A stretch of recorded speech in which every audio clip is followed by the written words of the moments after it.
Hi friends, അഭിസുഖയുടെ പുതിയ വീഡിയോയിലോട്ട് എല്ലാവർക്കും സ്വാഗതം. അപ്പോൾ ഇന്ന് നമ്മൾ സംസാരിക്കാൻ പോണ ഇപ്പം നമ്മുടെ നാട്ടിൽ ഏറ്റവും കൂടുതൽ ആളുകൾ ചർച്ച ചെയ്യപ്പെടുന്ന ഒരു ടോപ്പിക്കിനെ പറ്റിയാണ് നമ്മളിന്ന് സംസാരിക്കുന്നത്. സത്യം പറഞ്ഞാൽ നമ്മുടെ ഈ ഒരു പോഡ്കാസ്റ്റിൽ ഇന്നേ വരെ നമ്മൾ കേരളം റിലേറ്റഡ് ആയിട്ട് ഒരു ടോപ്പിക്ക് എടുത്തിട്ടില്ല. പക്ഷേ ഇന്ന് ഈ ടോപ്പിക്ക് നമുക്ക് ചെയ്യാതിരിക്കാൻ വയ്യ. കാരണം നമുക്ക് വേണ്ടപ്പെട്ട എല്ലാവരും നമുക്ക് നാട്ടിൽ തന്നെയാണ്. അപ്പം ഇന്ന് നമ്മൾ എടുക്കുന്ന ടോപ്പിക്ക് നിങ്ങൾക്ക് അറിയാമായിരിക്കും, മുല്ലപ്പെരിയാർ എന്നുള്ള ടോപ്പിക്കാണ് നമ്മൾ എടുക്കുന്നത്. കാരണം നിങ്ങൾക്കറിയാം, ഇപ്പോഴത്തെ സിറ്റുവേഷനിൽ ഇപ്പോൾ നമ്മുടെ വയനാട് ദുരന്തമാണെങ്കിലും ഇപ്പം നടക്കണ മഴയാണെങ്കിലും നമുക്കെല്ലാവർക്കും പേടിയാണ്. ഇപ്പം നമ്മൾ UK ഉള്ള ഒരാളാണെങ്കിലും നാട്ടിൽ ഇൻവെസ്റ്റ് ചെയ്യണ കാര്യം ആലോചിക്കുമ്പോൾ, ഇപ്പം നമ്മൾ ഫ്രണ്ട്സിൻ്റെ ഇടയ്ക്കാണെങ്കിലും നമ്മളൊരു കാര്യം നാട്ടിൽ ഇൻവെസ്റ്റ് ചെയ്യണ കാര്യം പറയുമ്പോൾ, എടാ മുല്ലപ്പെരിയാറൊക്കെ ഒരു ബോംബായിട്ട് അവിടെ നിൽക്കുമ്പോൾ നാട്ടിലെ ഇൻവെസ്റ്റ്മെൻറ്റിനെ പറ്റി ആലോചിക്കണമെന്ന് വരെ ഇപ്പം അത് പൊട്ടില്ല എന്ന് ഒത്തിരി പേര് പറയണ്ട്. ഈവൻ ഗവൺമെൻറ് വരെ, നമ്മുടെ മുഖ്യമന്ത്രി വരെ പറയേണ്ടത് അത് പൊട്ടില്ല എന്ന്. പക്ഷേ എന്നാലും നമ്മുടെ ഉള്ളിലെല്ലാം ഒരു പേടിയാണ്. എന്നാന്ന് വെച്ചാൽ ഇത് പൊട്ടിക്കഴിഞ്ഞാൽ ഒരു സെക്കൻഡ് സമയം വേണ്ട എല്ലാവരും വെള്ളത്തിൻ്റെ അകത്ത് പോകാൻ.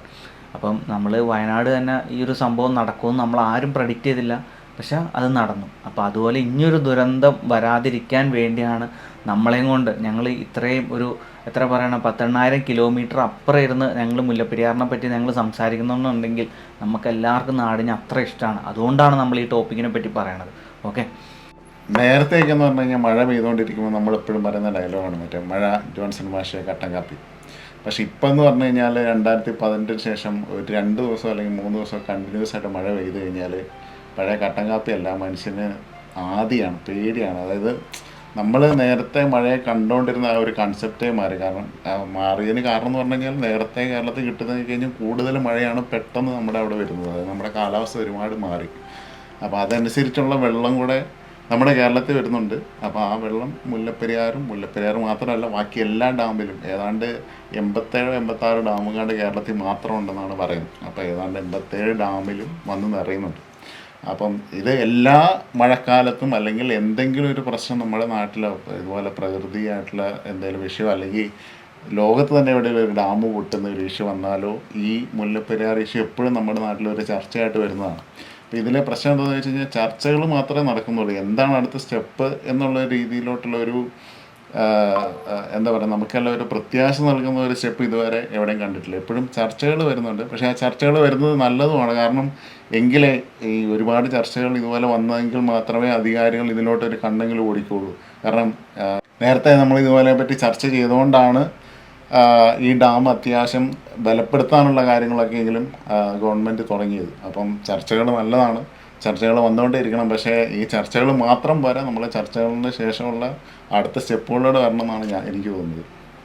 ഇപ്പം ജിത്തിനും അബീസും പറഞ്ഞ പോലെ ഇപ്പം നമ്മൾ മുല്ലപ്പെരിയാർ പ്രശ്നം നമ്മൾ ഇന്നലെ കേട്ടു തുടങ്ങിയ പ്രശ്നമല്ല. അപ്പം എനിക്ക് തോന്നുന്നു എന്നെ സംബന്ധിച്ചിടത്തോളം എൻ്റെ ഫാദറിൻ്റെ ചെറുപ്പകാലം തൊട്ടേ ഇത് കേട്ട് വരുന്നൊരു കാര്യമാണ്. നമ്മുടെ കേരളത്തെ മിക്ക ഡെവലപ്മെൻറ്റ് കാര്യങ്ങൾ പോലെ തന്നെ ഇതും വളരെ വളരെ വർഷങ്ങളായിട്ട് ഒന്നില്ലെങ്കിൽ പെൻഡിങ് അല്ലെങ്കിൽ അതിൽ പ്രത്യേകിച്ചൊരു പ്രോഗ്രസ് നടക്കാത്ത ഒരു ഇഷ്യൂ ആണ് മുല്ലപ്പെരിയാർ ഡാം. പക്ഷേ അതൊരു വൺ നോട്ട് ഇഷ്യൂ ആയിട്ട് നമുക്ക് കാണാൻ പറ്റില്ല. കാരണം ഇതിൽ എന്താ പറയുക, പല സ്ട്രീംസും പല അവന്യൂസും ഉണ്ട്. ഇപ്പോൾ ഇതൊരു കേരളത്തിന് മാത്രം പ്രശ്നമല്ല. ഇത് 2 സംസ്ഥാനങ്ങൾ തമ്മിലുള്ള പ്രശ്നമാണ്. 2 അറ്റ് ദ ഫോർ ഫ്രണ്ട് ഇതൊരു ഹ്യൂമാനിറ്റേറിയൻ ഇഷ്യൂ ആണെങ്കിൽ പോലും അതിൻ്റെ ബാക്ക്ഗ്രൗണ്ടിൽ ഇതിന് ഭയങ്കര ഒരു ലീഗൽ സ്റ്റാൻഡിങ് ഉണ്ട്, ലീഗൽ ബേസിസ് ഉണ്ട്. അപ്പോൾ അതുകൊണ്ട് തന്നെ നമുക്ക് ഒരു സെക്ഷൻ ആൾക്കാർ വരുമ്പം മലയാളികൾ ഒന്നടങ്കം പോയി ഇതിനെ പ്രതിഷേധിച്ചാലോ കേരള ഗവൺമെൻറ്റിനോ അല്ലെങ്കിൽ ഗവൺമെൻറ് ഓഫ് ഇന്ത്യക്കോ ഒറ്റയടിക്ക് ഡിസിഷൻ എടുക്കാൻ പറ്റാത്തൊരു ഒരു പ്രശ്നമാണിത്. അതുകൊണ്ട് തന്നെയാണല്ലോ വർഷങ്ങൾ നൂറ്റാണ്ടുകളായിട്ടും ഇപ്പോൾ 100 വർഷത്തിന് മേളിലായിട്ടും ഇതിലൊരു പ്രശ്നം തുടങ്ങിയിട്ട് ഇപ്പോൾ ഒരു 50 വർഷമായുള്ളൂ.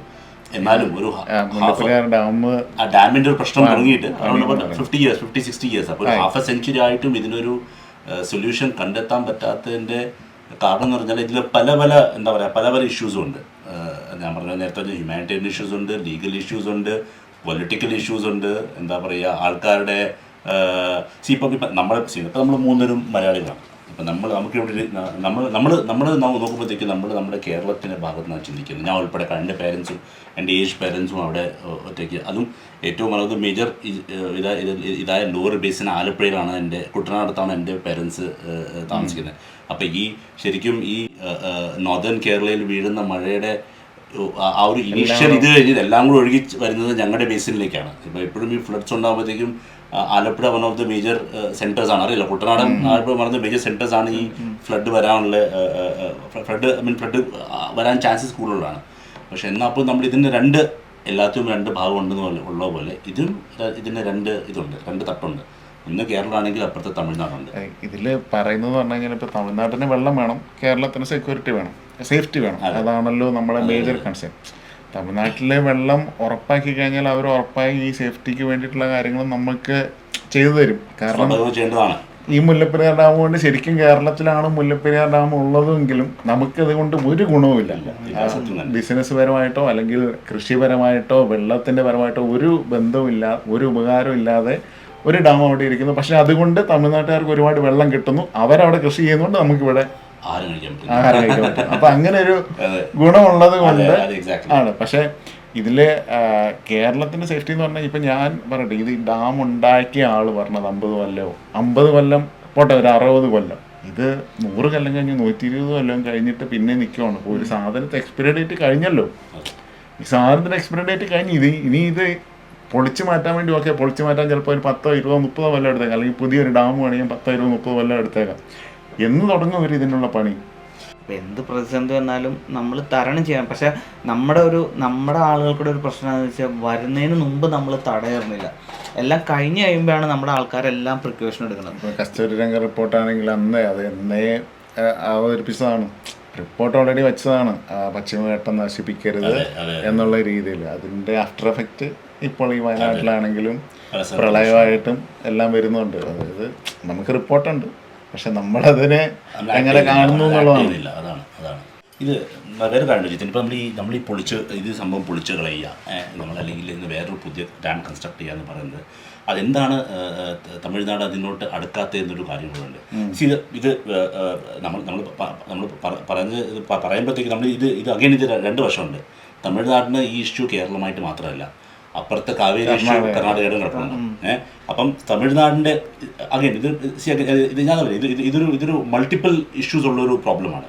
പിന്നെ അത് പൊളിറ്റിക്കൽ ഇഷ്യൂ എന്താണെന്ന് വെച്ചാൽ, തമിഴ്നാട് ഒരു സ്ഥലത്ത് അയഞ്ഞാൽ അതിന് മറ്റേ സംസ്ഥാനങ്ങളായ അങ്ങനെ ആകുമ്പോഴത്തേക്കും അവർക്ക് ആ ഒരു റീജിയണൽ പവർ എന്നുള്ള ആ ഒരു ശക്തിയുണ്ട്. ഇപ്പം നമ്മൾ സൗത്ത് ഇന്ത്യ പറയുമ്പോൾ എന്തൊക്കെ പറഞ്ഞാലും, ഇപ്പോൾ ഏത് ബാംഗ്ലൂർ വന്നാലും ഹൈദരാബാദ് വന്നാലും എന്താ പറയുക പ്രോഗ്രസീവ് സ്റ്റേറ്റ് കേരള വന്നാലും ഇപ്പോഴും സൗത്ത് ഇന്ത്യ എന്ന് പറഞ്ഞാൽ നമ്മൾ ചിന്തിക്കുന്നത് മദ്രാസ് അല്ലെങ്കിൽ ചെന്നൈ എന്ന് പറഞ്ഞ സിറ്റിയാണ്. എന്തിനധികം പറഞ്ഞു, ഇപ്പം ഈ റീസെൻ്റ്ലി തന്നെ നമ്മൾ ഗവൺമെൻറ് ഓഫ് ഇന്ത്യയുടെ ഒരു റൂളിംഗ് അനുസരിച്ച് ഇപ്പോഴും ഇന്ത്യയിൽ 4 മെട്രോ മതി എന്നാണ് പറയുന്നത്. ബാംഗ്ലൂരും ഹൈദരാബാദിൽ നിന്നും മെട്രോ ആയിട്ട് കണക്ക് ചെയ്തിട്ട് കൂട്ടുന്നില്ല, മെട്രോപൊളിറ്റൻ സിറ്റി കണക്ക് കൂട്ടുന്നില്ല ഇപ്പോഴും. അപ്പോൾ നമ്മൾ ശരിക്കും പറഞ്ഞാൽ നമ്മുടെ സൗത്ത് ഇന്ത്യയിൽ ഇപ്പോഴും ചെന്നൈ അല്ലെങ്കിൽ മദ്രാസ് മാത്രമാണ് ഒരു മെട്രോ സ്റ്റേറ്റ് ഉള്ളത്. അപ്പം അങ്ങനെ ഇരിക്കെ ഇപ്പം തമിഴ്നാട് കേരളമായിട്ടോ അല്ലെങ്കിൽ കർണാടകമായിട്ടോ അവർക്ക് ഫേവറബിൾ ആയിട്ടല്ലാത്തൊരു ഡീൽ അവർ ചെയ്താൽ ഒരു പക്ഷേ അവരുടെ വിചാരം ഞങ്ങളുടെ ആ ഒരു പവർ, ഞങ്ങളുടെ ആ ഒരു റീജിയണൽ പവർ എന്നുള്ള സംഭവം അവിടെ ഒന്ന് തട്ട് താഴാൻ ചാൻസ് ഉണ്ടെന്നാണ് പറയുന്നത്. അതുകൊണ്ട് അവർ ഈ ഒരു സംഭവം സമ്മതിക്കാൻ വളരെ വളരെ ചാൻസസ് കുറവാണ്. അതെ, പക്ഷേ അവർക്ക് തട്ട് താഴ്ത്തണ്ട, അവർ തട്ട് താഴ്ത്താതെ തന്നെ ഈ പ്രശ്നത്തിന് പരിഹാരം നേടുള്ളൂ. ഇപ്പം കേരളത്തിന്, അതായത് ഇവർ പറയുന്നത് പണ്ട് മറ്റേ നമ്മുടെ 999 വർഷത്തേക്ക് ഒരു എഗ്രിമെന്റ് വരച്ചു എന്ന രീതിയിൽ. കാരണം അപ്പോൾ ഒരു പുതിയൊരു ഡാം വന്നു കഴിഞ്ഞാൽ ഈ എഗ്രിമെന്റിൽ ഒരു പ്രശ്നം ഉണ്ടാകും, അല്ലെങ്കിൽ ഈ സാധനം കൊണ്ട് അവർക്ക് അവിടെ വൈദ്യുതി ഉണ്ടാക്കി അവർ കോടികൾ ഈ വൈദ്യുതി കൊണ്ട് ഉണ്ടാക്കുന്നു, നമുക്ക് 7 ലക്ഷം രൂപ കൊണ്ട് വർഷത്തിൽ ഈ കട വാടകയായിട്ട് മാത്രം തരുന്നു. അപ്പോൾ അത് ഇനി അവർക്ക് ചെയ്യാൻ പറ്റില്ല എന്നുള്ള ഒരു വിഷയമായിരിക്കും അവർ പറയുന്നത്. ശരി, ഓക്കെ, അത് അംഗീകരിക്കാം. ഇനി ഒരു പക്ഷേ അതേ ഡീലിംഗ് തന്നെ തുടരാമെന്ന് തന്നെ കേരളം സമ്മതിക്കാമെന്ന് തന്നെ ഇരിക്കട്ടെ. അങ്ങനെ ആകുമ്പോഴും നമ്മുടെ സേഫ്റ്റി കൺസേൺ മാറിയല്ലോ. എക്സാക്ട്ലി. ഇപ്പം അത് പറഞ്ഞ പോലെ നമുക്കത് ഇപ്പോഴത്തെ ആക്ച്വലി അതാണ് വേണ്ടത്. അതായത് ഇപ്പം ജിതിൻ അബീസും നേരത്തെ പറഞ്ഞ പോലെ നമ്മുടെ വർഷാവർഷം നമ്മുടെ കേരളത്തിൽ മഴയുടെ ഒരു ശക്തി, അല്ലെങ്കിൽ ശക്തി മാത്രം എന്താ പറയുക, അത് ശക്തി എന്ന് മാത്രമല്ല പറയുക, അതിൻ്റെ ഡിസ്ട്രക്റ്റീവ് പവർ ആണ് ശരിക്കും പറഞ്ഞത്. ഡിസ്ട്രക്റ്റീവ് പവർ കൂടി വരുവാണ്. നമ്മൾ കഴിഞ്ഞ വർഷം ഫോർ എക്സാമ്പിൾ എനിക്ക് ഫ്രം എക്സ്പീരിയൻസ് അറിയാം, കഴിഞ്ഞ വർഷം ഇതേ സമയത്ത് ഞാൻ നാട്ടിലുണ്ട് അറ്റ് ദ സെയിം ടൈം, പക്ഷേ ഞങ്ങൾക്ക് അധികം മഴ ഞങ്ങൾ കണ്ടില്ല. എന്നാൽ അതിൻ്റെ അടുത്ത വർഷം ഇത്തവണ കാണുന്ന നമ്മൾ അതിൽ നിന്ന് ടോട്ടലി ഓപ്പോസിറ്റ് ആയ ഡിഫറെൻ്റ് ആയ ഒരു സിനാരിയോ. അപ്പോൾ നമുക്ക് ശരിക്കും പ്രെഡിക്റ്റ് ചെയ്യാൻ പറ്റാത്തൊരു സിറ്റുവേഷനിലേക്കാണ് പോകുന്നത്. നമ്മൾ കേരളത്തിൻ്റെ ഇക്കോളജിക്കൽ ഇപ്പം അത് പറയാൻ വേറെ കാര്യമുണ്ട്. ഇപ്പോൾ ഇപ്പം ശരിക്കും നമ്മൾ ഈ മുല്ലപ്പെരിയാർ ഡാം എന്ന് പറഞ്ഞത് വൺ ഓഫ് ദ മേജർ ഇത് നമ്മുടെ സോഴ്സ് എന്ന് പറയുന്നത് പെരിയാർ ഡാം ആണല്ലോ. ഇത് ശരിക്കും ഈ മുല്ലപ്പെരിയാർ ഡാം അത് ബിൽഡ് ചെയ്ത് കഴിഞ്ഞതോടെ ശരിക്കും പെരിയാർ റിവറുടെ നാച്ചുറൽ ഫ്ലോ തന്നെ ബാധിച്ചിട്ടുണ്ട്. അതായത് ഇപ്പോൾ ഫോർ എക്സാമ്പിൾ ഇപ്പോൾ നമുക്ക് മനസ്സിലായി, ഇപ്പോൾ നമ്മളൊരു ബേസിക്കലി ഒരു റിവറിന് ഫ്ലോ ചെയ്യുവാണെങ്കിൽ അതൊരു ഡാം അതിൻ്റെ പുറത്തൊരു ഡാം പണിഞ്ഞ് അതിനെ നമ്മൾ തിരിച്ചുവിടുകയാണ് ശരിക്കും. വെള്ളം അതാണ് നമ്മൾ ചെയ്യുന്നത്, വെള്ളം നമ്മൾ വേറെ സ്ഥലത്ത് തിരിച്ചുവിടണം. അപ്പോൾ അതിൻ്റെ ആ നാച്ചുറൽ ഫ്ലോ നമ്മൾ കംപ്ലീറ്റ്ലി സ്റ്റോപ്പ് ആയില്ലെങ്കിലും നമ്മളതിനെ സാരമായി നമ്മൾ എന്താ പറയുക, അതിനെ നമ്മൾ ഒരു ബാധ വരുത്തുമ്പോൾ തീർച്ചയായിട്ടും അതിന് സറൗണ്ടിങ് ഏരിയാസിനെ അതിൻ്റെ ഇക്കോളജിക്കൽ ഇമ്പാക്റ്റ് എന്ന് പറയുന്നത് വളരെ വളരെ ഇതായിരിക്കും, വളരെ വളരെ എന്താ പറയുക ക്രിട്ടിക്കൽ ഇഷ്യൂസ് അത് കൊണ്ടുവരാം. അതിൻ്റെ ഒരു പക്ഷേ നമ്മളാരും എന്താ പറയുക, നമ്മളാരും ജോഗ്രഫിക്കൽ അല്ലെങ്കിൽ ജിയോളജിക്കൽ എക്സ്പെർട്സ് അല്ല. പക്ഷേ നമുക്കൊരു മനസ്സിലാക്കാം, ഒരു സാമാന്യ കോമൺ സെൻസ് മനസ്സിലാക്കാം. തീർച്ചയായിട്ടും ഈ കാണുന്ന പ്രശ്നങ്ങളെല്ലാം, അതായത് എൻവയോൺമെൻറ്റൽ ക്ലൈമാറ്റിക് ഇഷ്യൂസ് എല്ലാം ഒരു കാരണം എനിക്ക് തോന്നുന്നത് ഒരു ഇന്റർനാഷണലി ട്രീറ്റി ഉണ്ട്, അങ്ങനെ എൻവയോൺമെന്റലി ഇന്റർനാഷണൽ ട്രീറ്റി ഉണ്ട്. അതായത് നദിയുടെ സ്വാഭാവികമായ ഒഴുക്കിനെ തടഞ്ഞുകൊണ്ടൊന്നും ഉണ്ടാക്കാൻ പാടില്ല എന്ന് പറഞ്ഞൊരു ഇന്റർനാഷണൽ എഗ്രിമെന്റ് ഉണ്ട്. പക്ഷെ ഇത് അതിനു മുമ്പ് ഈ എഗ്രിമെന്റ് കൊണ്ടാകുന്നതിന് മുമ്പ് ഉണ്ടാക്കിയ സാധനമാണല്ലോ. ഇനി അങ്ങനെ എന്തോ ഒരു എഗ്രിമെന്റ് ഉണ്ട്, ഇന്ത്യ അതിന് ആയോ ഇല്ലോ എന്ന് എനിക്കറിയില്ല, ഒപ്പിട്ടോ ഇല്ലെന്ന് അറിയില്ല. പക്ഷെ അങ്ങനെ ഒരു ഇന്റർനാഷണലി എൻവയോൺമെന്റൽ നദിയുടെ സ്വാഭാവികത തടയരുതെന്ന് പറഞ്ഞിട്ടുണ്ട്. അപ്പം ഹാവിങ് സെഡ് ദാറ്റ്, ഇപ്പം ജിത്തിൻ പറഞ്ഞ നേരത്തെ ഇനി ഞാനൊരു ചോദ്യം ചോദിക്കാം. ഇപ്പം നമ്മൾ പറയുന്നത് രണ്ടോടൊരു ചോദ്യമാണ്. ഇപ്പോൾ നമ്മൾ പറയുന്നു എന്താ പറയുക, നമ്മൾ അവിടെ ഒന്നില്ലെങ്കിൽ ആ ഡാം നിലനിർത്തിക്കൊണ്ട് പുതിയ ഡാം പണിയുക, അല്ലെങ്കിൽ ഉള്ള ഡാമിൽ നമ്മൾ അതിലോ എന്തെങ്കിലും ചെയ്യാൻ പറ്റും അത് ചെയ്യുക. പക്ഷേ ഇപ്പോഴത്തെ ഒരു ഇത് കുറച്ചൊരു ഓഫ് ദ ടോപ്പിക്കാണ്. പക്ഷേ ഇപ്പോഴത്തെ ഒരു പൊളിറ്റിക്കൽ ക്ലൈമറ്റിൽ, പ്രത്യേകിച്ച് ഇന്ത്യ പോലൊരു രാജ്യത്തെ പൊളിറ്റിക്കൽ ക്ലൈമറ്റിൽ എത്രത്തോളം എത്രത്തോളം അതൊരു പ്രാക്ടിക്കലാണ്? ഇങ്ങനെ ഒരു രണ്ടുപേർക്കും രണ്ട് സംസ്ഥാനത്തെയും പ്ലസ് സെൻട്രൽ ഗവൺമെൻറ്റിനെയും പ്രീതിപ്പെടുത്തിക്കൊണ്ട് അങ്ങനത്തെ ഒരു സൊല്യൂഷനിലെത്താൻ എത്രത്തോളം പ്രാക്ടിക്കലായിരിക്കും എന്നാണ് നിങ്ങൾ തോന്നുന്നത്? രണ്ടുപേർക്കും നിങ്ങളുടെ അഭിപ്രായം പറയാം. അല്ല ഇതിലിപ്പോൾ സഞ്ജയ് ഏട്ടൻ പറഞ്ഞതെന്ന് പറഞ്ഞു കഴിഞ്ഞാൽ, ഇപ്പോൾ പൊളിറ്റിക്കലി നമ്മൾ നോക്കുകയാണെങ്കിൽ തമിഴ്നാട് ഭരിക്കുന്നത് സ്റ്റാലിനാണ്.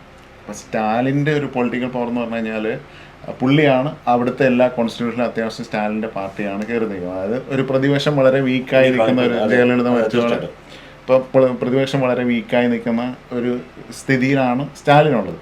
തമിഴ്നാട്ടിൽ വെച്ച് നോക്കുമ്പോൾ സ്റ്റാലിനോട് നമുക്ക് പറഞ്ഞ് കൺവിൻസ് ചെയ്യാൻ പറ്റുവാണെങ്കിൽ, അപ്പോൾ നമ്മൾ അവിടെ ചെന്ന് പിണറായി വിജയനും സ്റ്റാലിനുമായിട്ടുള്ള ഇപ്പോഴത്തെ സ്ഥിതിയിലുള്ള പൊളിറ്റിക്കൽ ഇഷ്യൂകൾ എനിക്ക് തോന്നുന്നു അവർ തമ്മിൽ വിഷയമില്ല, അവർ തമ്മിൽ ഒരു ബന്ധമുണ്ടെന്നാണ് എനിക്ക് തോന്നുന്നത്. അപ്പോൾ ഒന്നെങ്കിൽ ഇവർ തമ്മിൽ സ്റ്റാലിൻ്റെ തമിഴ്നാട്, അതായത് തമിഴ്നാടിൻ്റെ സ്റ്റാൻഡ് എന്താണെന്ന് നമുക്ക് അംഗീകരിക്കാമെങ്കിൽ നമുക്ക് അംഗീകരിച്ച് ഇവിടെ നിന്നുള്ള സ്റ്റാൻഡ് നമ്മൾ കൊടുത്തു കഴിഞ്ഞാൽ ഇപ്പോഴത്തെ സാഹചര്യത്തിൽ ഒരു ചർച്ച നടക്കുമെന്നാണ് എനിക്ക് തോന്നുന്നത്. കാരണം ഇപ്പോഴത്തെ പൊളിറ്റിക്കൽ ഇതിൽ കറക്റ്റാണ്. പിന്നെ സെൻട്രലിൽ വെച്ച് നോക്കുമ്പോൾ എനിക്ക് തോന്നുന്നു സെൻട്രലിൽ ഇതിൽ ഒരു പക്ഷേ അവരുടെ പൊളിറ്റിക്കൽ ഇടപെടുമായിരിക്കും. അതായത് രണ്ട് സ്ഥലത്തും BJPക്ക് വലിയ സ്റ്റാൻഡ് ഇല്ലാത്തതുകൊണ്ട് ചിലപ്പോൾ തമിഴ്നാട്ടിലെ ജനങ്ങൾക്ക് വേണ്ടിയിട്ട് അവിടുത്തെ BJP ലീഡർ പറയും നിങ്ങളതിന് സമ്മതിക്കരുതെന്ന് പറയും, ഇവിടുത്തെ BJP പറയും നിങ്ങളതിന് സമ്മതിക്കരുത് എന്ന രീതിയിലായിരിക്കും BJP കളിക്കാൻ പോകുന്നതെന്നാണ് എനിക്ക് തോന്നുന്നത്. പക്ഷേ എനിക്ക് തോന്നുന്നു ഇപ്പോഴത്തെ ഒരു പൊളിറ്റിക്കൽ സിറ്റുവേഷനിൽ ഇത് റൈറ്റ് ടൈമാണ്, ഇതിനെപ്പറ്റി സംസാരിക്കാനുള്ള റൈറ്റ് ടൈമാണ്. പക്ഷേ ഇതിൽ ഇപ്പം സഞ്ജയ് ചേട്ടൻ പറഞ്ഞ പോലെ ഒരുപക്ഷെ തമിഴ്നാട്ടിൽ ബാക്കിയുള്ള സംസ്ഥാനങ്ങളിലൂടെ അതായത് അവരുടെ ആ ഒരു പവർ ഉണ്ടല്ലോ, സ്റ്റാൻഡ് ഉണ്ടല്ലോ, അത് കുറയോ ഇല്ലയോ എന്നുള്ളൊരു വിഷയം. അല്ലെങ്കിൽ ഇപ്പം തമിഴ്നാട്ടിലെ ജനങ്ങൾ ഒബ്വിയസ്ലി വിചാരിച്ചിരിക്കുന്നത് പുതിയൊരു ഡാം പണിത് കഴിഞ്ഞാൽ നമുക്ക് വെള്ളം കിട്ടില്ല, നമ്മൾ ഇതിലോട്ട് പോകുക എന്ന രീതിയിലായിരിക്കുമല്ലോ. അപ്പോൾ സ്റ്റാലിന് പറയുകയാണ് നമ്മളിനി അങ്ങനെ ഒരു ഇതിലോട്ട് പോയി കഴിഞ്ഞാൽ സ്റ്റാലിൻ്റെ ജനപ്രീതി കുറയുന്നത് കൊണ്ട് പുള്ളി അങ്ങനെ എടുക്കുകയോ ഇല്ലയോ എന്നുള്ളത് അവിടെയാണ് നമ്മുടെ നേതാക്കളുടെ അത് വളരെ ഇമ്പോർട്ടൻ്റ്. ജനപ്രീതി കുറയുന്നുള്ളത് കാരണം ഇപ്പം നേരത്തെ അങ്ങനെ നമ്മൾ കുറച്ച് പൊളിറ്റിക്കലായിട്ട് സംസാരിക്കുമ്പോൾ ഇതൊരു പൊളിറ്റിക്കൽ ചർച്ച അല്ലെങ്കിലും ചില കാര്യം നമ്മൾ പൊളിറ്റിക്കൽ സ്റ്റാൻഡ് പോയിന്റ്സ് നമ്മളൊന്ന് ചില പോയിന്റ്സ് നമ്മൾ ടച്ച് ചെയ്യേണ്ടി വരും. ഇപ്പോൾ ഈ സ്റ്റാലിന് അവിടുത്തെ തമിഴ്നാട്ടിലെ ജനങ്ങളെ പ്രീതിപ്പെടുത്തി നിർത്തിക്കൊണ്ട് പോകണമെന്ന് പറയും. അത് ഇപ്പോഴത്തെ ഒരു കറണ്ട് സിറ്റുവേഷനിൽ അത് തീർച്ചയായിട്ടും പോകണം. കാരണം ഒന്ന്, തമിഴ്നാട്ടിലിപ്പം DMK ആണ് ഭരിക്കുകയെങ്കിലും ഇപ്പം അവരുടെ മെയിൻ എന്താ പറയുക ഓപ്പോസിഷനായ AIDMK ഇപ്പം ശരിക്കും നാമാവശേഷം അയക്കണം, അവർക്ക് അത് ഇതില്ല.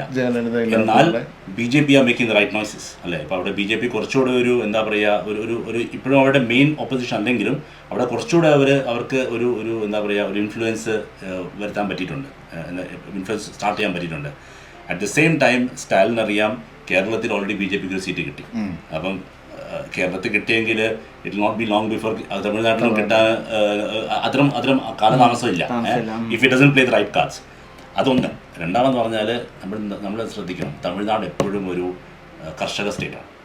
അവർക്ക് ഫാമേഴ്സ്, ഫാമിങ്, എന്താ പറയുക, വളരെ വളരെ അറ്റ് ദെയർ കോർ അല്ലെങ്കിൽ അറ്റ് ദെയർ ഹാർട്ട് തമിഴ്നാട് കൾച്ചറും തമിഴ്നാട് പൊളിറ്റിക്സും തമിഴ്നാട് എന്താ പറയുക തമിഴ്നാട് പോളിസീസ് എല്ലാത്തിനും അറ്റ് ദ ഹാർട്ട് നിൽക്കുന്ന ഒരു ഇൻഡസ്ട്രിയാണ് ഫാമേഴ്സ് അല്ലെങ്കിൽ ഫാമിംഗ് എന്ന് പറയുന്നത്.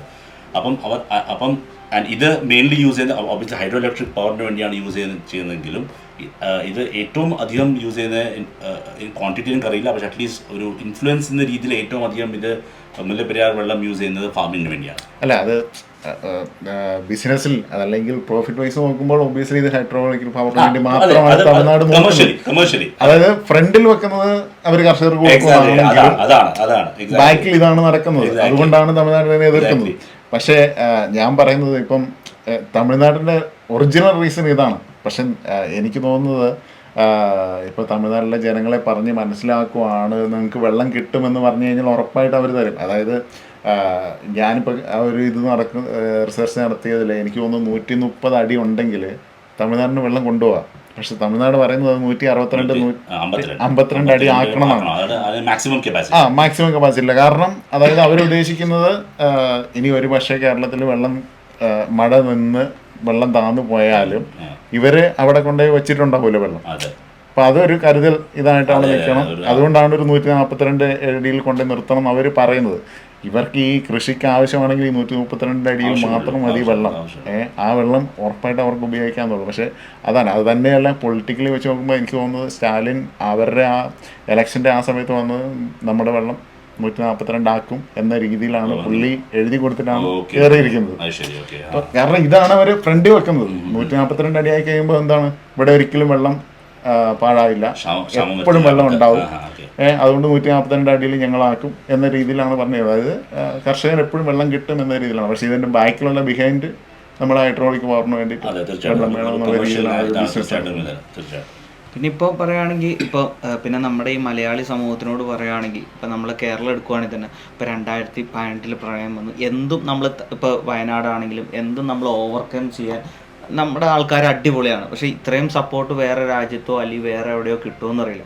ശരിക്കും നമ്മുടെ കേരള സമൂഹം ഒരു എന്താ പറയുക ഒരു അടിപൊളി സമൂഹം തന്നെയാണ്. ഇപ്പം എന്ത് പ്രശ്നം വന്നാലും ഇത്ര കട്ടയ്ക്ക് നിൽക്കണ ഒരു സമൂഹം വേറെ എവിടെയെങ്കിലും ഉണ്ടോ എന്ന് നമുക്കറിയില്ല. ഇപ്പോൾ UK-ലേക്കും ഒരു പ്രശ്നം വന്നു കഴിഞ്ഞാൽ ഇവിടെയുള്ള മലയാളീസ് ഒന്നിച്ച് നിൽക്കുമെന്ന് എനിക്ക് സത്യം പറഞ്ഞ സംശയമുണ്ട്. പക്ഷേ അതേസമയം കേരളത്തിൽ ഒരു പ്രശ്നം വന്നു കഴിഞ്ഞാൽ ഇപ്പം ഞങ്ങളുടെയൊക്കെ നാട്ടിലാണെങ്കിലും വിളിക്കുമ്പം അവിടെ നിന്നൊക്കെ 2 ബസ് വയനാട്ടിലോട്ട് പോയി കഴിഞ്ഞു. അപ്പോൾ എന്ത് പ്രശ്നം വന്നാലും അതുപോലെ ഇപ്പോൾ ഫണ്ടാണെങ്കിലും ഇപ്പോൾ നമ്മുടെ മുഖ്യമന്ത്രിയുടെ ഫണ്ടിലോട്ട് പോയേക്കണേനാണെങ്കിലും ഒരു കണക്കും കാര്യങ്ങളില്ല. അത്രയും ഫണ്ട് എന്തിന് നമ്മുടെ ഇപ്പോൾ നമ്മൾ നിൽക്കുന്ന ഷെഫീൽഡ്, ഹാലം യൂണിവേഴ്സിറ്റിയിൽ വരെ സ്റ്റുഡൻസ് ഇറങ്ങി പിരിച്ച ഒരു ഇതുവരെ ഉണ്ട്. അപ്പോൾ അത്രയും ഹെൽപ്പിംഗ് ഇപ്പോൾ SH പിന്നെ നമ്മുടെ ഇപ്പോൾ നമ്മൾ ഈ ഷെഫീൽഡ് എന്ന് പറയുന്ന ചെറിയൊരു ലൊക്കാലിറ്റി എടുക്കുകയാണെങ്കിൽ നമ്മുടെ SKC അവരുടെ ക്രിക്കറ്റിന് വെച്ചേക്കണ ഫൈനൽ അടിച്ച ടീമിൻ്റെ ക്യാഷ് പ്രൈസ് വരെ കേരളത്തിലോട്ട് ഈ ഫണ്ടിലോട്ട് കൊടുത്തു. പിന്നെ ഷെഫീൽഡ് ഹാല അതുപോലെ ഈ UK-യിലൊരു എനിക്ക് തോന്നുന്നു 100-150 യൂണിവേഴ്സിറ്റീസ് ഉണ്ട്. അവിടെ എല്ലാം തന്നെ പിന്നെ പല കമ്മ്യൂണിറ്റി ഇപ്പോൾ എനിക്കറിയാവുന്ന ഷെഫീൽഡിൽ തന്നെ ഒരു 4-5 കമ്മ്യൂണിറ്റി ഏകദേശം 6 ലക്ഷത്തിന് മേളിൽ ഞാൻ വിറ്റ്നസ് ചെയ്തിട്ടുണ്ട്. അതായത് നമ്മൾ കർണാടക തമിഴ്നാട് തമ്മിൽ കാവേരി ഇഷ്യൂസ് ഉണ്ടായപ്പോഴത്തേക്കും പല ആൾക്കാരും എന്താ പറയുക അത് ഭയങ്കര എന്താ പറയുക ഓരോ 2 സ്റ്റേറ്റ്സിലും അത് പല രീതിയിലും അത് ഇഷ്യൂ ഉണ്ടായിട്ടുണ്ട്. ഇപ്പം എന്താ പറയുക ഇപ്പം ട്രാക്ടറൊക്കെ കൊണ്ടുവന്നിട്ട് ആ ഒരു വിഷയത്തിന് ട്രാക്ടറൊക്കെ കൊണ്ടുവന്നിട്ട് കർണാടകയുടെ റോഡൊക്കെ തടഞ്ഞൊരു ഇഷ്യൂ. പിന്നെ എനിക്ക് പല കാര്യങ്ങൾ തന്നെ അവിടെ ജീവിച്ച മലയാളികൾക്ക് വരെ വളരെ പ്രശ്നമാണ്. തമിഴിയൻസിന് അവർ അറ്റാക്ക് ചെയ്ത് ഇതുണ്ടായിട്ടുണ്ട്. വൈസ വേഴ്സ തമിഴ്നാട് ജീവിക്കുന്ന കന്നഡിഗാസിനെ അറ്റാക്ക് ചെയ്ത് എന്താ പറയുക ചരിത്രം ഉണ്ടായിട്ടുണ്ട്. ഇത് ശരിക്കും നമ്മൾ ഇത് ഭയങ്കര ഇപ്പം നമ്മൾ ഇതെങ്ങനെ ഹാൻഡിൽ ചെയ്യുന്നുള്ളതാണ് തൊട്ടാപ്പൊള്ളുന്നൊരു വിഷയമാണ്. അപ്പോൾ നമ്മൾ ഇതിൻ്റെ ഒരു ആൾക്കാരുടെ ഇമോഷൻസ് ഇപ്പോൾ ആൾക്കാരുടെ എന്താ പറയുക എസ്പെഷ്യലി ഇപ്പോഴത്തെ ഒരു കാലത്ത് ഈ സോഷ്യൽ മീഡിയ കാലത്ത് ആൾക്കാരെ ഇൻഫ്ലുവൻസ് ചെയ്യാൻ വളരെ ഈസിയാണ്. ഇപ്പം അബീസോ ഞാനോ ജിത്തോ ആരെങ്കിലും നാളെ ഒരു എന്താ പറയുക നമ്മുടെ #, എന്താ പറയുക മുല്ലപ്പെരിയാർ ഇഷ്യൂ #, നമ്മളൊരു 20 ട്വീറ്റോ അല്ലെങ്കിൽ 50 ഫേസ്ബുക്ക് പോസ്റ്റോ ഇട്ടാൽ ഇത് വെറുതെ ആളിക്കത്തും.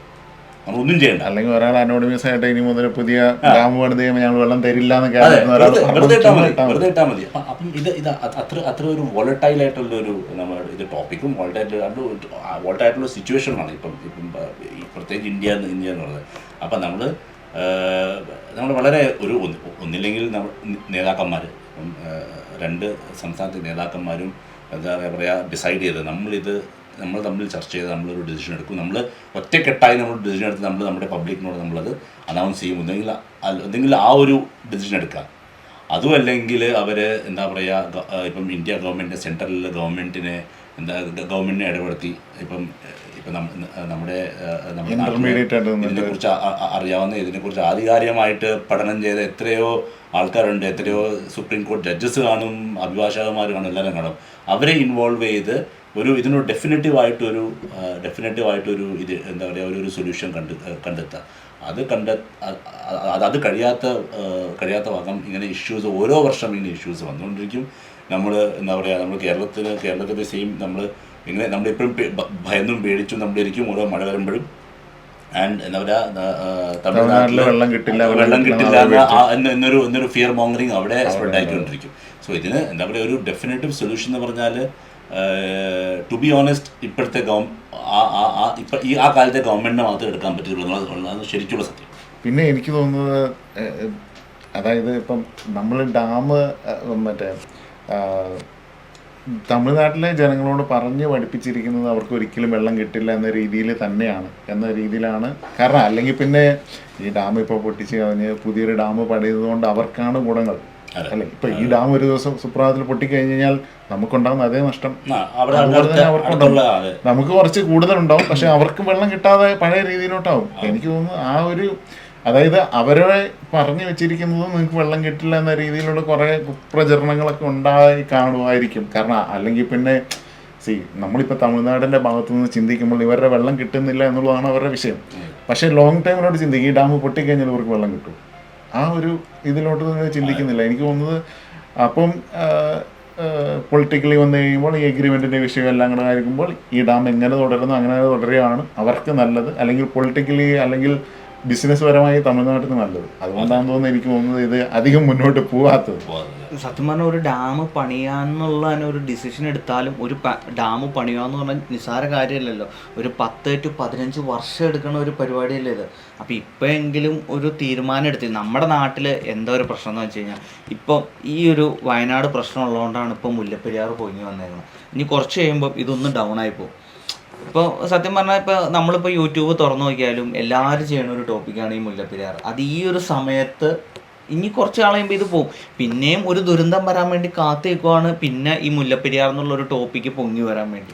ഇല്ല, ഇതിൽ കേരള ഗവൺമെൻറ് എനിക്ക് തോന്നുന്നു സ്ഥലം ഏറ്റെടുക്കാൻ വേണ്ടിയിട്ടുള്ള മുന്നോട്ട് പോയപ്പോൾ അവർ ഹൈക്കോടതിയിൽ ഇത് ഞാനൊരു വായിച്ചാണ് 1982 87 ആ കാലഘട്ടത്തിൽ ഇതിനെക്കുറിച്ച് എന്തോ ശരിക്കും സ്റ്റഡി നടത്തി.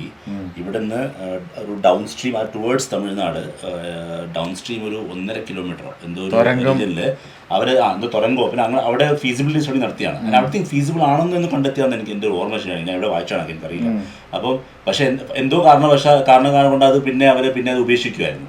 പിന്നെ ഇപ്പം നേരത്തെ അബീസ് പറഞ്ഞ പോലെ ഇപ്പം നമ്മുടെ ഈ പ്രത്യേകിച്ച് നമ്മുടെ ഇന്ത്യയിലെ എല്ലാ ദുരന്തങ്ങളും അങ്ങനെയാണല്ലോ, സീസണലാണല്ലോ. മഴ വരുമ്പം അതിൻ്റെതായ പ്രശ്നങ്ങൾ നമ്മൾ എന്താ പറയുക എല്ലാവരും അതിനെക്കുറിച്ച് ചർച്ച, അതിനെക്കുറിച്ച് എന്താ പറയുക സൊല്യൂഷൻ എന്താണ്, പ്രശ്നങ്ങൾ എന്താണ്, ആരാണ് ഇതിന് എന്താ പറയുക ഇതിന് കാരണക്കാരാരാണ്, അതിനെക്കുറിച്ചുള്ള പഠനം. ഇപ്പം പിന്നെ നമ്മൾ വിൻ്റർ ആകുമ്പോഴത്തേക്കും വിൻ്റർ ടുവേർഡ്സ് ജാൻ ഫെബ് ആ സമയം ആകുമ്പോഴത്തേക്കും ഡൽഹിയിലെ സ്മോഗിൻ്റെ ഇഷ്യൂ അല്ല പൊല്യൂഷൻ ഇഷ്യൂ, ആ സമയത്താണ് എല്ലാം ഈ പ്രശ്നങ്ങൾ പൊങ്ങി വരുന്നത്. ഈ ചർച്ചകളും ഈ എന്താ പറയുക പല ആൾക്കാരും എന്താ പറയുക പ്രശ്നങ്ങളും സൊല്യൂഷൻസ് ആയിട്ട് വരുന്ന ആ സമയത്താണ്. അല്ലാത്ത സമയത്ത് ഇതിനെക്കുറിച്ച് ആർക്കും ഒരു പഠനവും വേണ്ട, ഇതിനെ സൊല്യൂഷൻ കണ്ടെത്താൻ താല്പര്യവുമില്ല, അല്ലേ? അതാണ് ശരിക്കും നമ്മൾ കണ്ടുവരുന്ന അങ്ങനെയാണ്. ഇപ്പം എല്ലാം ഇപ്പം ആദ്യം അതാണ് മാറേണ്ടത്. അതായത് നമ്മൾ ഒരു പ്രശ്നം വരുമ്പോൾ അതിനെ ആ പ്രശ്നം വരുമ്പോൾ മാത്രം അതിനെ കുറിച്ച് ചർച്ച ചെയ്യാതെ അഭിഷേക് പറഞ്ഞല്ലോ, നമ്മളെ മലയാളികൾ പ്രശ്നം ഉണ്ടായതിനു ശേഷമാണല്ലോ ഒത്തൊരുമ. അതെ, അപ്പോൾ അത് ഉണ്ടാകുന്നതിന് മുമ്പേ, അതായത് ഇപ്പോഴേ ആ കാണിച്ച ഒത്തൊരുമ ഇപ്പോഴേ ഡാം ഉണ്ടാകാൻ വേണ്ടിയിട്ട് ഉണ്ടായി കഴിഞ്ഞ് കഴിഞ്ഞാൽ ഉണ്ടാവും. എനിക്ക് തോന്നുന്നു.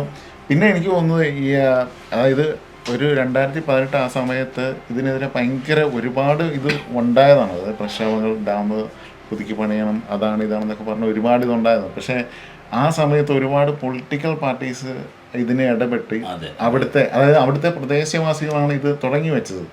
ഇതുമായിട്ട് റിലേറ്റുള്ള കുറേ ആൾക്കാരാണ് ഇത് തുടങ്ങി വെച്ചത്. അതായത് അവർ റിലേ പോലെ സമരങ്ങൾ നടത്തി അങ്ങനെയാണ്. പക്ഷേ ഇതിൻ്റെ ഫ്രണ്ട് നിൽക്കുന്ന കുറേ പൊളിറ്റിക്കൽ പാർട്ടീസ്, എല്ലാ പൊളിറ്റിക്കൽ പാർട്ടീസും, അതായത് ഇന്ന പാർട്ടീസ് ഞാൻ പറയുന്നില്ല, അവരുടെ നേതാക്കൾ അതിനു വേണ്ടി ഇങ്ങനെ മുന്നിട്ട് നിന്ന് ഇവരെ അറസ്റ്റ് ചെയ്തുകൊണ്ട് പോയി. അങ്ങനെ അത് പോയി. പിന്നീട് ഈ പ്രദേശവാസികൾക്കും ഈ സമരത്തിനിറങ്ങാൻ മെല്ലെ മെല്ലെ മടുപ്പായി തുടങ്ങി. കാരണം ഇത് ഇവർക്ക് വേണ്ടി ഫെയിം ഉണ്ടാകുന്നു, പിന്നീട് ആ സമരം മെല്ലെ മെല്ലെ അടിച്ചടിച്ച് താഴ്ന്നു. സത്യം 2018 ഈ മുല്ലപ്പെരിയാറിൻ്റെ പ്രശ്നമൊക്കെ വന്നപ്പോഴാണ് പല ആളുകളും പൊങ്ങി വന്നത്. അവർ നല്ലൊരു ഫ്രെയിം ഉണ്ടാക്കി ഇന്നൊരാൾ ഇതിനു വേണ്ടി പ്രവർത്തിച്ചു എന്നുള്ള പേരെടുത്തു എന്നല്ലാതെ മുന്നോട്ടൊന്നും നടന്നിട്ടില്ല. ഇപ്പോൾ പല ഈവൻ നാട്ടിലുള്ള പല രാഷ്ട്രീയ പ്രവർത്തകരാണെങ്കിലും പൊതുപ്രവർത്തകരാണെങ്കിലും അവരെല്ലാം ഈ മുല്ലപ്പെരിയാറിൻ്റെ പേര് പറഞ്ഞ് അവരൊരു ഫ്രെയിം ഉണ്ടാക്കി എടുത്തു എന്നല്ലാതെ ഇതിന് മുന്നോട്ടൊരു നീക്കുപോക്ക് ഉണ്ടായിട്ടില്ല. ഇല്ല, അപ്പം അതാ അഭിഷേക് ഇതൊന്ന് മനസ്സിലാക്കേണ്ടത് എന്താണെന്ന് വെച്ചാൽ, ഇങ്ങനത്തെ ഒരു ഇഷ്യൂ എന്ന് പറയുന്നത് ഇത് നമുക്കൊരു സമരം കൊണ്ടോ നമ്മൾ ഇമോഷണലി ചാർജ്ഡ് ആയതുകൊണ്ടോ നമുക്ക് സൊല്യൂഷൻ കിട്ടുന്നൊരു പ്രശ്നമല്ല. ഇത് പല വർഷങ്ങളായിട്ട് ഉള്ളൊരു ഇഷ്യൂ ആണ്. അതിൻ്റെ പ്രോപ്പർ ചാനൽസിൽ ചർച്ച ചെയ്ത് സൊല്യൂഷൻ ചെയ്താൽ മാത്രമേ, സൊല്യൂഷൻ കണ്ടെത്തിയാൽ മാത്രമേ ഇതിനൊരു ശാശ്വതമായ സൊല്യൂഷൻ ഉള്ളൂ. ഇപ്പോൾ ഞാൻ പറയട്ടെ, ഇപ്പോൾ ഇങ്ങനെ ഒരു സമരം ചെയ്തോ അല്ലെങ്കിൽ അങ്ങനത്തെ ഒരു പ്രതിഷേധങ്ങൾ ചെയ്തോ ഒരു നീജർ റിയാക്ഷൻ എടുത്തെന്ന് വെച്ചോളൂ, അതൊരു പക്ഷേ അതിനെക്കാട്ടിലും വലിയ പ്രശ്നത്തിലേക്ക് അത് പോകത്തുള്ളൂ. ഇപ്പം നാളെ എന്താ പറയുക, ഇപ്പോൾ എന്തെങ്കിലും ഒരു പ്രശ്നം ഉണ്ടാക്കി, ഇപ്പോൾ ഒരു സംസ്ഥാനം, ഇപ്പോൾ നമ്മൾ കേരളം, ഹൈപ്പോത്തറ്റിക്കൽ സിറ്റുവേഷൻ, കേരളം പറയുകയാണ് ഞങ്ങൾ നാളെ തൊട്ട് ഞങ്ങൾ എന്താ പറയുക ഈ വെള്ളം കൊടുക്കുന്നില്ല. അത് ഒരു പക്ഷേ ഒരു ഷോർട്ട് ടേം വിക്ടറി ആയിരിക്കാം. നമ്മൾ കേരളക്കാർക്ക്, മലയാളികൾക്ക് നമുക്കൊന്ന് ആളാദിക്കാം. പക്ഷെ അതിന് റിപ്പർക്കഷൻസ് ഭയങ്കര പ്രശ്നങ്ങളായിരിക്കും. കാരണം നമ്മളും പല കാര്യങ്ങളും നമ്മൾ തമിഴ്നാട്ടിൽ നമ്മൾ ഡിപ്പെൻഡ് ചെയ്യുന്നുണ്ട്. ബോർഡർ റീജിയൻസിൽ താമസിക്കുന്ന എത്രയോ ആൾക്കാരുണ്ട്, തമിഴ്നാട്ടിൽ ജീവിക്കുന്ന എത്രയോ മലയാളികളുണ്ട്. ആ സമയത്ത് നമ്മുടെ ഇത് കത്ത് നിന്ന സമയത്ത് നമ്മൾ പൃഥ്വിരാജൊക്കെ പോസ്റ്റ് ഇട്ടതിൻ്റെ പേരിൽ പൃഥ്വിരാജിന്റെ കോലമൊക്കെ കത്തിച്ചതാണ് തമിഴ്നാട്ടില്. പിന്നെ നമ്മുടെ ഒരുപാട് വണ്ടികളൊക്കെ തടഞ്ഞാണ് തീർച്ചയായിട്ടും. അതാ പറഞ്ഞു. അപ്പൊ ഇതിന് സൊല്യൂഷൻ കണ്ടെത്താൻ പ്രതിഷേധമോ സമരങ്ങളോ ഒന്നുമല്ല വേണ്ട. അതിൽ എന്താ നമ്മുടെ ഒരു രീതിയിൽ നമ്മൾ മറ്റേ ഘരാവ് ചെയ്യുവോ ധർണ ചെയ്യുവോ ഒന്നുമല്ല വേണ്ടത്. അത് നല്ലതാണ്, ഒരിക്കലും ചെയ്ത. കാരണം നമ്മുടെ കേരളം എന്ന സംസ്ഥാനം തന്നെ എന്താ പറയുക സമരങ്ങളിലൂടെ വളർന്നു വന്നൊരു സംസ്ഥാനമാണ്. അത് ഒരിക്കലും അതൊരു മോശമെന്ന് പറയില്ല. പക്ഷേ ഈ ഒരു ഇഷ്യൂ ഇത്തരം ആൾക്കാരുടെ ജീവനും അതേപോലെ ജീവിത മാർഗവും ഡിപ്പെൻഡ് ചെയ്തുള്ള സംഭവമാണിത്. അപ്പോൾ നമ്മൾ അതിൻ്റെ ഒരു ടാക്ട്ഫുള്ളി ആ രീതിയിലാണ് നമ്മൾ ഇതിനെ അപ്രോച്ച് ചെയ്യുക. നമ്മളല്ല, ഗവൺമെൻറ് എന്ന് അപ്രോച്ച് ചെയ്യുക, ആൾക്കാർ അതിനെക്കുറിച്ച് മനസ്സിലാക്കുക, അതിനൊരു ശാശ്വത ലോങ് ടേം ഒരു വേറെ കാര്യം നമ്മൾ ഇതിനൊരു ഡിസിഷൻ കണ്ടെത്തുമ്പോൾ അതൊരു ഫൈനൽ ഡിസിഷൻ ആയിരിക്കണം, ഒരു സസ്റ്റൈനബിൾ ഡിസിഷൻ ആയിരിക്കണം, അല്ലേ? അതെ. ഇത് ഇപ്പോൾ ഈ വിഷയം ഉണ്ടായി കഴിയുമ്പോൾ നമ്മുടെ നേതാക്കന്മാരെല്ലാം വന്നിട്ട് പറയുന്നതാണ് ഭീതിപ്പെടേണ്ട ആവശ്യമില്ല, അല്ലെങ്കിൽ ഇപ്പോൾ പൊട്ടില്ല എന്നുള്ളത്. എങ്ങനെ ഇവർ പൊട്ടില്ല എന്ന് പറയുന്നത്? അതായത് ഓക്കെ, ഇവർ ഇന്ന മെഷേഴ്സ് എടുത്തിട്ടുണ്ട്, ഇതിൻ്റെ സേഫ്റ്റി ഇഷ്യൂവിൽ ഇന്ന സെക്യൂരിറ്റി മെഷേഴ്സ് എടുത്തിട്ടുണ്ട്, അല്ലെങ്കിൽ ഇന്ന ചെക്കപ്പുകൾ ഞങ്ങൾ നടത്താറുണ്ട് എന്നൊരു ഇവിടുത്തെ കേരളത്തിലെ ജനങ്ങളെ പറഞ്ഞ് മനസ്സിലാക്കിയാൽ അവർ അത്യാവശ്യം സത്യം നമ്മുടെ ടെൻഷനെങ്കിലും മാറി കിട്ടും. ഇവർ ടെൻഷൻ അടിക്കേണ്ട ചുമ്മാ വാക്കാലെ പറഞ്ഞിട്ട് കാര്യമില്ല.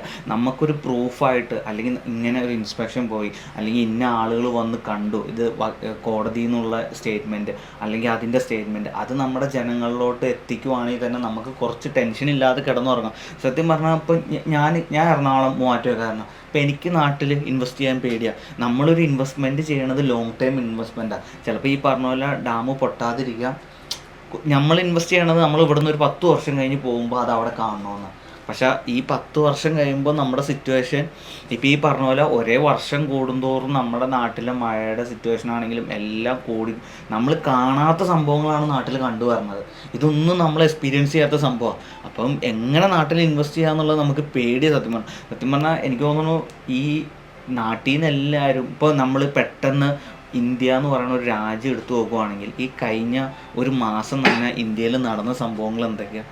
ഇപ്പം കേരളത്തിൽ വയനാട് പ്രശ്നം, കർണാടകയിൽ ഡാമിൻ്റെ ഷട്ടർ പൊട്ടി, പിന്നെ നോർത്ത് ഇന്ത്യയിൽ വേറെ എവിടെ ഒരു ഉരുൾപൊട്ടൽ സംഭവിച്ചു, സിക്കിമിൽ. ഇത് നമ്മൾ ഇവിടെയുള്ള സ്റ്റുഡൻസ് അല്ലെങ്കിൽ ഇവിടെയുള്ള മെച്യൂർ ആയിട്ടുള്ള ആളുകൾ നമ്മളോട് ചോദിക്കുകയാണ്, നിങ്ങൾ എന്തിന് തിരിച്ചു പോകണം, ഒരു പ്രശ്നത്തിലോട്ട് നിങ്ങൾ എന്തിനു അറിഞ്ഞുകൊണ്ട് പോയി ചാടണം എന്നാണ് നമ്മൾ എല്ലാവരും ചോദിക്കണം.